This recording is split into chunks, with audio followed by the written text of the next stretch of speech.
নমস্কার, আমি টুম্পা। আমার নতুন চ্যানেলে আপনাদের অনেক স্বাগত।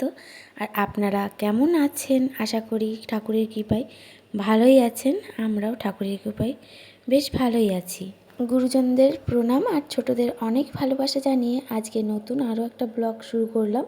আশা করছি আপনাদের ভালোই লাগবে আর ব্লগের শেষ পর্যন্ত আমার সাথে থাকবেন। আর হ্যাঁ, ব্লগটা ভালো লাগলে অবশ্যই একটা লাইক করে দেবেন, কমেন্ট করতে ভুলবেন না ব্লগটা কেমন লাগলো। আর নতুন বন্ধু হলে অবশ্যই সাবস্ক্রাইব করে আমার পাশে থাকবেন। তো চলুন ব্লগটা শুরু করা যাক। এই যে সকালবেলা বেশ কিছু কাজ তো সারা হয়েই গেছে, সেসবগুলো তো আর শেয়ার করা হয়নি। আসলে সকালটা খুব ব্যস্ততায় যায়, যেহেতু হাজব্যান্ড অফিস যায়, বাচ্চাদের স্কুল থাকে, সকালে মর্নিং স্কুল, তো সেই সব নিয়ে ভীষণই ব্যস্ততায় ভরা সকালটা থাকে। তো এরপরের থেকে চেষ্টা করব মর্নিংটা শেয়ার করার আপনাদের সঙ্গে। আসলে দেখবেন ঘরের মধ্যে বিছনাটাই আর কি পুরো ঘরটা জুড়ে থাকে, আর যখন বিছনাটা এলোমেলো থাকে না, একদমই ভালো লাগে না। আসলে ঘর যেমনই হোক না কেন, সে ভাঙাচোরা হোক আর ভালোই হোক না কেন, পাকা দেওয়ালের বাড়ি হোক না কেন, বিছানাটা কিন্তু সুন্দর করে গোছালে প্রত্যেকটা ঘরই কিন্তু খুব সুন্দর লাগে, তাই না? তো দেখুন তো কত সুন্দর গোছানো হয়ে গিয়েছে। আর এই দেখুন এই টেবিলটার কি অবস্থা, প্রত্যেক দিনই এই টেবিলটার অবস্থা এই রকমই হয়। প্রত্যেক দিন গোছাই, আবার মেয়েরা, তারপর মেয়ের বাবা, মানে সবাই মিলেই টেবিলটার অবস্থা যাচ্ছে না তাই করে ফেলে।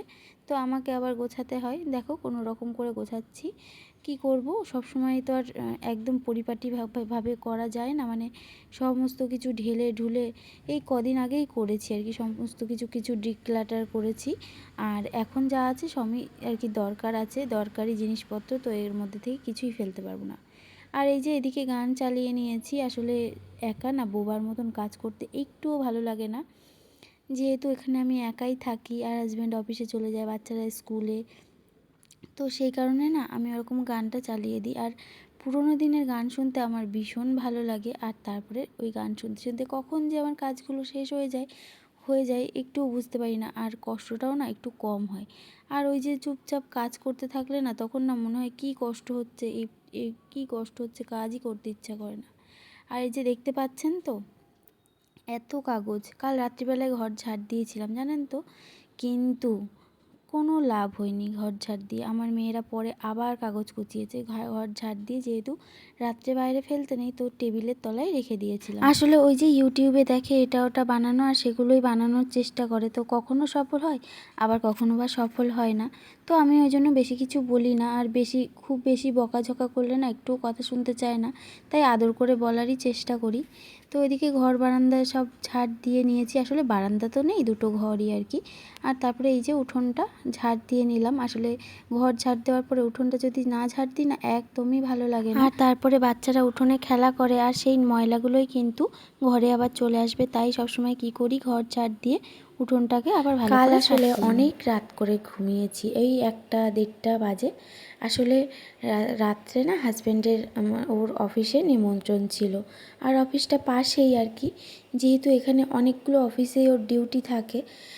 তো এখানে একটা কাছে অফিস আছে, তো সেখানেই সবার সঙ্গে ওর রাত্রে ডিনারটা করার কথা ছিল। তো অফিসে এরকম রান্না হচ্ছিল মেসে, তো মেসে রান্না হতে হতে না গ্যাসটা ফুরিয়ে গিয়েছিল। তো সেই চিকেন মানে রান্নাটাই বাকি ছিল, তো সেই চিকেনের গামলা নিয়ে হঠাৎ করে আর কি বাইকে করে হাজব্যান্ড হাজির।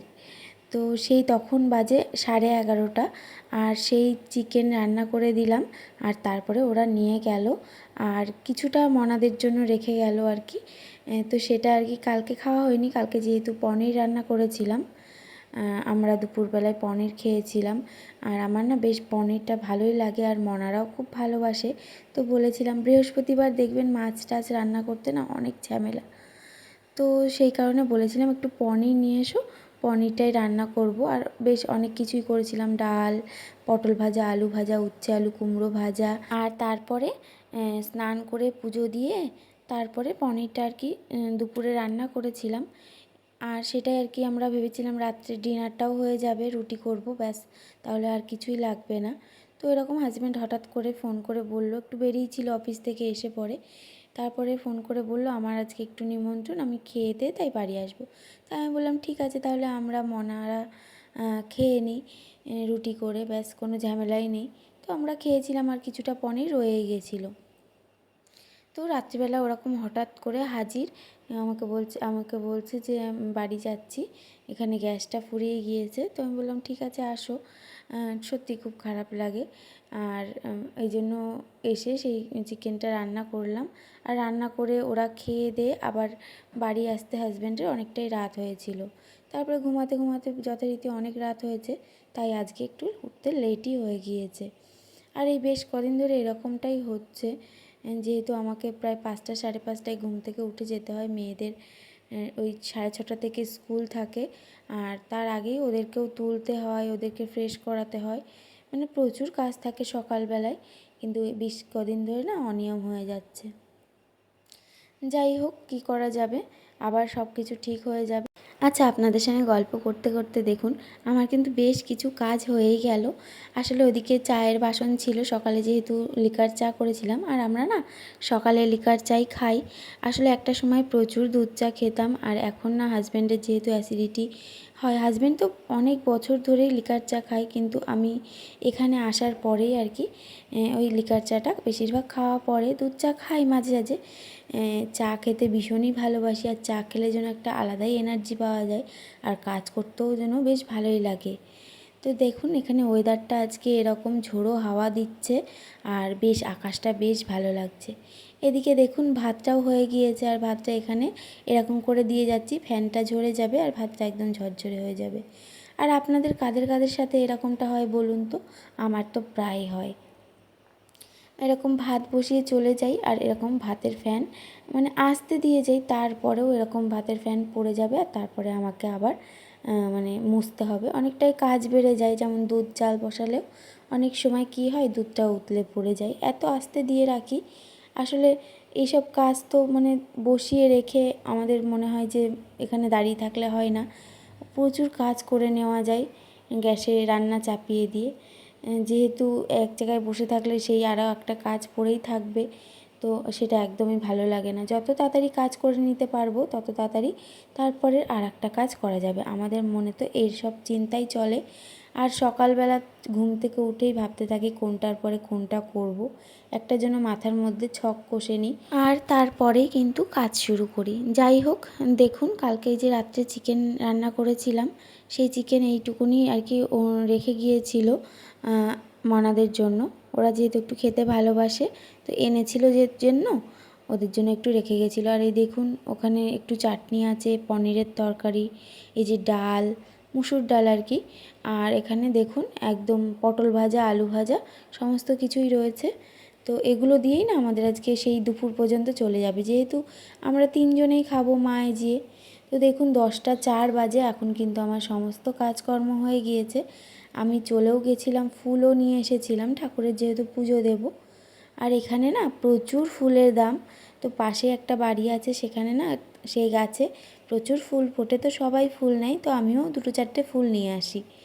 আর এই যে জামা কাপড় কেচে ছাদে চলে এসেছি, আমার সঙ্গে ছোটো মানাও এসেছে।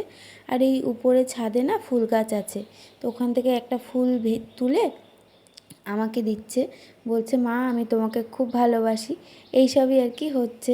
আর দেখুন কি পরিমাণে হাওয়া দিচ্ছে জানেন তো। এখানে কি হয়েছে, আমি এখানে জামা কাপড় মেলছিলাম, আর সমস্ত জামা কাপড় দড়ি ছিঁড়ে, এপাশের যে দড়িটা দেখছেন আমার পিছনের, ওই দড়িটাই কিছু মেলেছিলাম, তো ছিঁড়ে পড়ে গেছে সমস্ত কিছু। আবার নিচে নিয়ে চলে এসেছি, মানে কি বলবো। আর জানেন তো ওই ফোনটা রেখেছিলাম এক জায়গায়, ফোনটাও এই হাওয়া, এত হাওয়া, চেয়ার উল্টে ফোনটাও পড়ে গিয়েছিল। যাই হোক, স্নান টান তো হয়ে গিয়েছে, আর এই যে দেখুন পুজোও দেওয়া হয়ে গেছে। আসলে পুজোর সময় না ঠিকঠাক করে ভিডিও করতে পারি না, তাহলে না পূজায় মন বসে না। তো যাই হোক, পুজো টুজো দিয়ে এখন ওই 11টা মতন বাজে, মনাদেরকে খাইয়েও দিয়েছি। তারপর মনাদের টিউশন টিচার এসেছিলো, ওদেরকে পড়িয়ে দিয়েও চলে গেছে। আর এটা বেশ অনেক টাইম বাদে, ওই 2-2:30 পৌনে 3টে বাজে, সেই সময় মিশো থেকে এই যে পার্সেলটা এসেছে। তো দুটো এই যে কুর্তি বা যাই হোক কী বলে জানি না, আমি বেশ ভালো লেগেছিলো তাই অর্ডার করেছিলাম। সত্যি কথা বলতে মিশো থেকে তেমন কিছুই আর কি জামা কাপড় কোনো দিনই অর্ডার করিনি, এই ফার্স্ট টাইম। তবে এক্সপিরিয়েন্সটা খুব ভালোই ছিল। দেখুন খুব সুন্দর কুর্তি দুটো এসেছে, আর সুতি পুরো, আর ডিজাইনটা বেশ ভালো লেগেছে, আর পরে তো আমার বেশ ভালোই লাগছে। আপনাদের কেমন লাগছে অবশ্যই কিন্তু কমেন্ট করে জানাবেন। তারপরে এটা হচ্ছে বিকেলবেলা, ওই 5টা 5:30 বাজে, দুপুরবেলা ওই যে ওই সব দিয়েই আর কি খাওয়া দাওয়া করেছিলাম, তাই আর আপনাদের সঙ্গে শেয়ার করিনি। এক জিনিস কি শেয়ার করব বলুন তো। তো যাই হোক বন্ধুরা, যারা আপনারা এই পর্যন্ত ভিডিওর এই পর্যায়ে চলে এসেছেন, যদি ভিডিওটা কিছু অংশ ভালো লেগে থাকে অবশ্যই কিন্তু কমেন্ট করে জানাবেন। একটা লাইক করতে ভুলবেন না। আপনাদের একটা লাইক, একটা কমেন্ট কিন্তু আমাকে প্রচুর মোটিভেট করবে নতুন আরও একটা ভিডিও বানানোর জন্য। আর অবশ্যই নতুন বন্ধু থাকলে সাবস্ক্রাইব করে আমার পাশে থাকবেন, তাহলে এই জার্নিটাই আমাকে এগিয়ে নিয়ে যেতে সাহায্য করবে। যাই হোক দেখুন, এই যে প্রচুর টাইমের একটা কাজ নিয়ে বসেছি, প্রায় 1-1.5 ঘন্টার কাজ এটা। মোচার মধ্যে দিয়ে সমস্ত এই কাঠিগুলো বের করে তারপরে সেই মোচাগুলো কুচানো। আর এটা না আমি বটিতে একদমই ভালো করে পারি না কোচাতে, তাই ছুরি আর চপিং বোর্ড নিয়ে বসেছি, যেহেতু ছাড়াবো অল্প অল্প করে, আর অল্প অল্প করে কুচিয়ে জলের মধ্যে রাখবো। আর জলের মধ্যে না রাখলে জানেনই তো কালো হয়ে যাবে। আর হাতে একটু তেলও মাখিয়ে নিয়েছি যাতে হাতটাও কালো না হয় মোচার কষে। জানেন তো এইগুলো আগে একটা সময় একদমই জানতাম না। আসলে সংসার জীবনে আস্তে আস্তে অভিজ্ঞতার সাথে সাথেই কিন্তু আমরা জানতে পারি। এই যে দেখছেন এত তাড়াতাড়ি সমস্ত কিছু একটুও হয়নি, অনেকটা টাইম লেগেছে। তবে আপনাদের সাথে তো আর এত টাইম ধরে শেয়ার করতে পারি না, তাই একদম শর্টকাটে আপনাদের সঙ্গে একটু শেয়ার করলাম। এই যে দেখুন কেটে নিয়েছি, আর তার মধ্যে একটু হলুদ দিয়ে এটাকে ফ্রিজে রেখে দেবো। কালকে রান্না করব, আর আপনাদের সঙ্গে অবশ্যই রেসিপিটা শেয়ার করব। আপনারা কিন্তু দেখবেন। আমি জানি আপনারা রান্না করতে পারেন আমার থেকে বেটার, তবে তাও শেয়ার করব আমি কিভাবে রান্না করি। যাই হোক, তারপরে জামা কাপড় ছেড়ে হাত পা ধুয়ে সন্ধ্যা দিয়ে নিয়েছি। তো এখন একটু মি টাইম কাটাবো, যেহেতু একটু চা খাবো, মেয়েদের পড়তে বসাবো। আজকে যেহেতু হাজব্যান্ড বাড়ি আসতে প্রায় 10টা 10:30 বেজে যাবে, অনেক দূরের অফিসে গিয়েছে, তো সেই কারণে আজকে আমাকে একাই চা খেতে হবে। আর হাজব্যান্ড তো দুধ চা খায় না, ও থাকলে লিকার চাই খাই, তো আজকে ভাবলাম ও নেই তো একটু দুধ চা খাই। তো এই যে আদা এলাচ দিয়ে একটু দুধ চা করে নেবো, খেতে তো দারুণ হয়। আচ্ছা আপনারা কে কে এরকম ফুটিয়ে ফুটিয়ে ঘন ঘন দুধ চা খান অবশ্যই কমেন্টে জানাবেন কিন্তু। আর রাত্রে রুটি আর একটু কুমড়ো আলুর তরকারি করব। আর সন্ধেবেলায় মনাদের একটু পাস্তা করে দেবো ভাবছি। তো এই যে দেখুন চাটা খেয়ে চলে এসেছি, আর একটা ডিম দিয়ে এই যে একটু পাস্তা ছিল ঘরে, তো ভাবলাম পাস্তাটা করে দিই।